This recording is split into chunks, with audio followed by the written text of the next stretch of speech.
असल जिंदगी में सुखी कौन है? बौद्ध कहानी। एक बार भगवान बुद्ध अपने शिष्यों के साथ प्रवास कर रहे थे। एक दिन एक शिष्य ने उनसे पूछा, भगवान, असल जिंदगी में सबसे सुखी कौन है? बुद्ध ने हल्की मुस्कान के साथ कहा, जिसे अपनी इच्छाओं पर काबू है वही व्यक्ति असल में सुखी है। शिष्य को यह उत्तर समझ में नहीं आया। तब भगवान बुद्ध ने एक उदाहरण देते हुए कहा, एक समय की बात है, एक साधारण व्यक्ति जिसका नाम आनंद था, वह अपने जीवन से बहुत असंतुष्ट था। उसे हमेशा लगता था कि उसे अधिक धन, शक्ति और मान सम्मान चाहिए। वह दिन रात इसी चिंता में डूबा रहता कि कैसे उसकी इच्छाएं पूरी हो। आनंद ने बहुत मेहनत की और धीरे धीरे वह एक अमीर व्यक्ति बन गया, लेकिन उसका मन फिर भी शांत नहीं था। उसे हमेशा और अधिक की इच्छा रहती थी। उसकी भूख कभी खत्म नहीं हुई। आनंद जितना पाता, उसे और अधिक पाने की लालसा रहती। एक दिन वह बुद्ध से मिलने आया और बोला, भगवान, मेरे पास अब सब कुछ है, लेकिन फिर भी मुझे शांति और सुख नहीं मिल रहा। इसका कारण क्या है? बुद्ध ने कहा, तुम्हारी असंतुष्टि तुम्हारी असीम इच्छाओं से उत्पन्न होती है। जितनी अधिक इच्छाएं, उतनी अधिक पीड़ा। असल सुख वही पाता है जो अपनी इच्छाओं पर काबू कर लेता है। फिर बुद्ध ने समझाया, सुखी वही व्यक्ति है जो वर्तमान में जीता है, जिसे न बीते कल की चिंता है और न आने वाले कल की। असल में सुख वह है जो भीतर से आता है, बाहरी वस्तुओं से नहीं। जब मनुष्य अपनी इच्छाओं और लालच पर काबू पाता है, तभी वह असली सुख का अनुभव करता है। ये सुनकर आनंद को एहसास हुआ कि उसने सुख को बाहरी वस्तुओं में ढूंढा, जबकि असली सुख तो उसके भीतर था। उसने अपनी इच्छाओं को छोड़ दिया और साधारण जीवन जीने का संकल्प लिया। इस प्रकार बुद्ध ने समझाया कि असली सुखी वही है जो वर्तमान में जीता है, जो संतोष और आत्मनियंत्रण के साथ जीवन व्यतीत करता है। प्रियंका मोटिवेशनल चैनल पर ऐसी ही और प्रेरणादायक कहानियों के लिए हमारे चैनल को सब्सक्राइब करें, लाइक करें और कमेंट करना न भूलें। बुद्ध की कहानी में आगे बताते हैं कि आनंद ने जब अपनी इच्छाओं पर काबू पाया तो उसका जीवन धीरे धीरे बदलने लगा। अब वह हर छोटे से छोटे क्षण में संतोष महसूस करने लगा। उसकी नजर में जीवन की असली खुशी केवल बाहर की चीजों में नहीं थी, बल्कि भीतर की शांति और संतुलन में थी। एक दिन बुद्ध के प्रवचन के बाद आनंद ने सोचा कि वह अपने अनुभवों को दूसरों के साथ साझा करेगा। उसने अपने गांव के लोगों से बातचीत करनी शुरू की और उन्हें बताया कि कैसे उन्होंने जीवन में असल सुख पाया। आनंद ने समझाया, सुखी वही व्यक्ति होता है जो अपनी जरूरतों को सीमित करता है और अपने जीवन को सरल बनाता है। जितनी अधिक इच्छाएं होती हैं, उतनी ही अधिक समस्याएं भी होती हैं। धीरे धीरे गांव के लोग भी इस सत्य को समझने लगे। उन्होंने अपनी जीवन शैली को बदलना शुरू किया और अपने जीवन में अधिक संतोष प्राप्त किया। उन्होंने ध्यान, योग और सद्गुणों का अभ्यास शुरू किया, जिससे उनके जीवन में शांति और स्थिरता आई। भगवान बुद्ध ने जब देखा कि आनंद ने न केवल अपने जीवन को बदल दिया, बल्कि दूसरों को भी प्रेरित किया, तो उन्होंने उसे आशीर्वाद दिया और कहा, तुमने जीवन का असली अर्थ समझ लिया है। अब तुम्हारा जीवन दूसरों के लिए भी प्रेरणा बनेगा। इस कहानी का सार यह है कि असल जिंदगी में सुख प्राप्त करना बाहरी साधनों पर निर्भर नहीं करता, बल्कि हमारी आंतरिक मानसिक स्थिति और इच्छाओं पर नियंत्रण पर निर्भर करता है। जो व्यक्ति कम में संतुष्ट रहता है, वही असल में सुखी होता है। आगे चलकर आनंद की यह साधारण और संतोषपूर्ण जीवन शैली पूरे क्षेत्र में फैलने लगी। उसके गांव के लोग पहले अपनी महत्वाकांक्षाओं और लालच में खोए रहते थे, लेकिन आनंद की बातों से प्रेरित होकर उन्होंने अपने जीवन को सरल और शांतिपूर्ण बना लिया। धीरे धीरे गांव में खुशहाली फैल गई। लोग छोटे छोटे कार्यों में भी खुशी और संतोष अनुभव करने लगे। एक दिन बुद्ध ने फिर से उस गांव का दौरा किया और देखा कि वहां का वातावरण बहुत ही शांत और सकारात्मक हो गया था। लोग अब अपनी इच्छाओं के बंधन से मुक्त होकर आपस में प्रेम और करुणा से जी रहे थे। बुद्ध ने प्रसन्न होकर कहा, ये वही स्थान है जहां लोग पहले दुखी थे और आज यहाँ सुख और शांति का वातावरण है।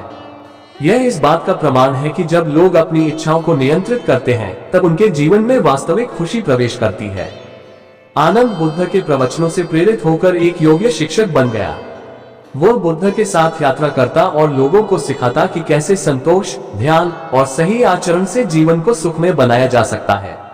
उसने अपने जीवन के बाकी दिनों में इस सत्य को फैलाने में योगदान दिया कि असली सुख भीतर की शांति और संतुलन में है, न कि बाहरी साधनों में।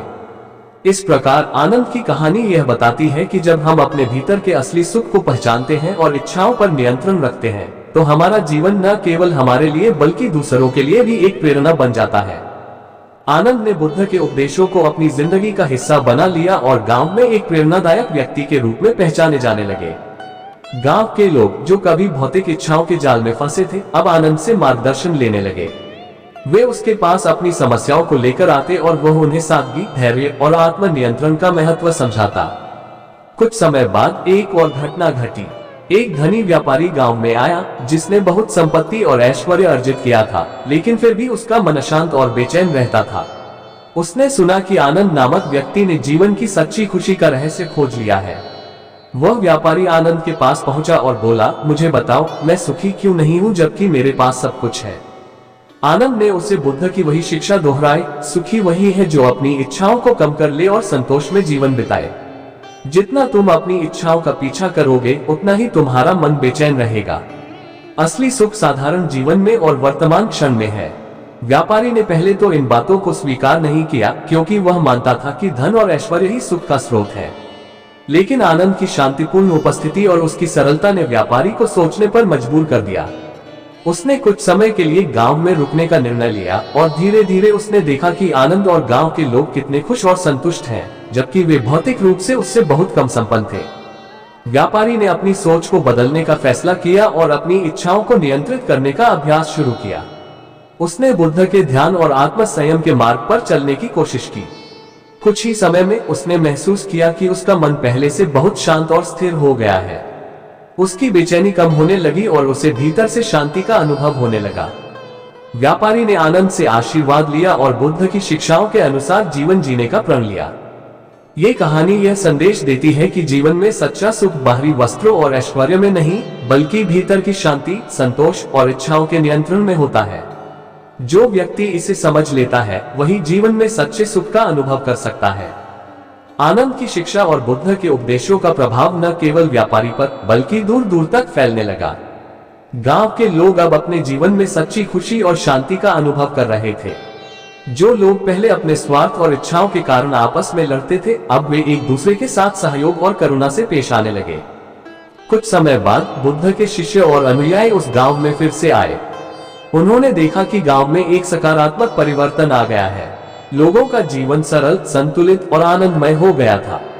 बुद्ध ने जब ये देखा तो उन्होंने कहा, ये गांव अब उदाहरण बन गया है कि कैसे एक व्यक्ति का बदला हुआ दृष्टिकोण पूरे समाज को बदल सकता है। इस घटना के बाद आनंद बुद्ध के साथ और भी गहरे ध्यान और साधना में लग गया। वह खुद को और भी अधिक सुदृढ़ करने लगा ताकि वह लोगों को अच्छे से मार्गदर्शन दे सके। बुद्ध ने आनंद को अपना एक प्रमुख शिष्य बना लिया, क्योंकि उसने न केवल ज्ञान को ग्रहण किया, बल्कि उसे अपने जीवन में लागू कर दूसरों को भी प्रेरित किया। आनंद अब सिर्फ एक गांव तक सीमित नहीं रहा। वह बुद्ध के साथ और अन्य स्थानों पर भी यात्रा करने लगा और लोगों को आत्मसंतोष और इच्छाओं के नियंत्रण का महत्व समझाता रहा। उसकी शिक्षाओं ने लोगों को अपनी जीवन शैली बदलने और वास्तविक सुख पाने में मदद की। आखिरकार आनंद एक महान शिक्षक और बौद्ध अनुयायी बन गया, जिसने बुद्ध की शिक्षाओं को पूरे जीवन भर फैलाया। वह जहां भी गया, लोगों ने उसके उपदेशों को सुना और अपने जीवन में सकारात्मक बदलाव लाए। ये कहानी हमें ये सिखाती है कि एक व्यक्ति का आत्मसंयम और संतोष का मार्ग न केवल उसके खुद के जीवन को बदल सकता है, बल्कि पूरे समाज में सकारात्मक परिवर्तन ला सकता है। आनंद का प्रभाव और उसकी शिक्षाओं का असर लोगों के जीवन में गहरा होता गया। बुद्ध के मार्गदर्शन में वह एक कुशल और अनुशासित शिष्य के रूप में उभरा। गांवों में जहां जहां आनंद जाता, लोग उसे सुनने के लिए उमड़ पड़ते, क्योंकि उन्होंने देखा कि उसकी बातों में सच्चाई और उसके जीवन में संतोष था। एक दिन बुद्ध ने आनंद से कहा, तुम्हारी साधना और सेवा ने लोगों के जीवन को बहुत बदल दिया है। अब समय आ गया है कि तुम और भी दूर जाकर लोगों तक ज्ञान पहुंचाओ। आनंद को ये जिम्मेदारी स्वीकार करते हुए खुशी हुई। उसने अपनी यात्रा शुरू की और कई गांवों और शहरों में बौद्ध धर्म की शिक्षाएं फैलाने लगा। आनंद के प्रभाव से न केवल साधारण लोग बल्कि राजा महाराजा भी उसके उपदेशों को सुनने आने लगे। एक राजा जो अपनी महत्वाकांक्षाओं और युद्धों में खोया हुआ था, आनंद की शिक्षाओं से प्रभावित हुआ। उसने अपने राज्य में शांति स्थापित करने का संकल्प लिया और युद्धों से हटकर अपने लोगों के कल्याण पर ध्यान देना शुरू किया। राजा के इस परिवर्तन ने पूरे राज्य में सुख और शांति का माहौल बना दिया। समय के साथ आनंद ने बुद्ध की शिक्षाओं को और भी गहरे रूप में समझा। वह न केवल खुद एक साधक बना, बल्कि वह एक शिक्षक के रूप में भी पूरी तरह स्थापित हो गया। उसकी जीवन यात्रा ने कई लोगों को आत्मसंयम, ध्यान और संतोष के रास्ते पर चलने के लिए प्रेरित किया। आनंद की प्रसिद्धि फैलती गई, लेकिन वह कभी अहंकार में नहीं पड़ा। उसने सदा विनम्रता और सेवा को अपने जीवन का आधार बनाया। उसकी मृत्यु के बाद भी उसकी शिक्षाएं जीवित रहीं और पीढ़ियों तक लोगों को प्रेरित करती रहीं। आखिरकार ये कहानी बताती है कि कैसे एक साधारण व्यक्ति, जिसने अपनी इच्छाओं को नियंत्रित करना सीखा, न केवल अपने जीवन में शांति और सुख प्राप्त कर सकता है, बल्कि पूरे समाज में सकारात्मक बदलाव ला सकता है। आनंद का जीवन एक प्रेरणा बन गया कि असली सुख इच्छाओं से मुक्त होकर आत्मसंयम और संतोष में है। आनंद के निधन के बाद भी उनकी शिक्षाओं और उपदेशों ने लोगों के दिलों में गहरी छाप छोड़ी। उनके शिष्यों और अनुयायियों ने उनकी शिक्षाओं को आगे बढ़ाया और उनका संदेश दूर दूर तक फैलाया। बुद्ध के अनुयायी, जो आनंद से प्रेरित थे, ने भी उनकी तरह शांति, संतोष और ध्यान के मार्ग पर चलना शुरू कर दिया।